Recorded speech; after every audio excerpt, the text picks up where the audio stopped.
derdim var idi, geldin hayata sevdirdin. Beni hissettin, büyüdün bir gün, bana ana dedin. Tek başına çektim kaygını, olmadı dayağım. Min defa yüzümün defa hala olsun sana hakkım. Oğlum ananın her zaman gereği sen. Oğlum sana kurbanım, bunu bilesen. Ne kadar büyüsen de büyüdüm desen de, sen ile benim balaca körpem sen.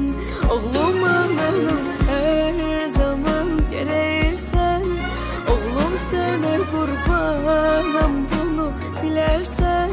Ne kadar büyüsem de büyüdüm desen de, sen ile benim balaca körpem sen.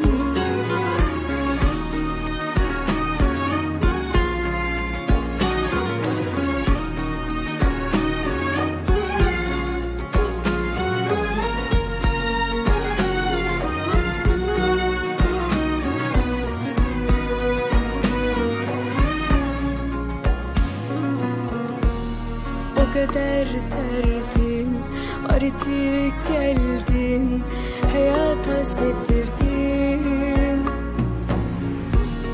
Beni hissettin, büyüdün bir gün, bana ana dedin.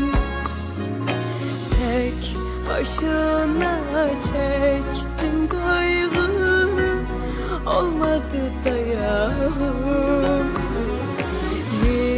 Defa yüzümün defa hala olsun sana hakkım. Oğlum ananın her zaman gereği sen. Oğlum sana kurbanım, bunu bilesen. Ne kadar büyüsem de büyüdüm desen de, sen ile benim balaca körpem sen. Oğlum ananın her zaman gereği sen.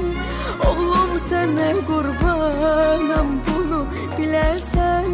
Ne kadar büyüsem de büyüdüm desen de, sen ile benim balaca körpem.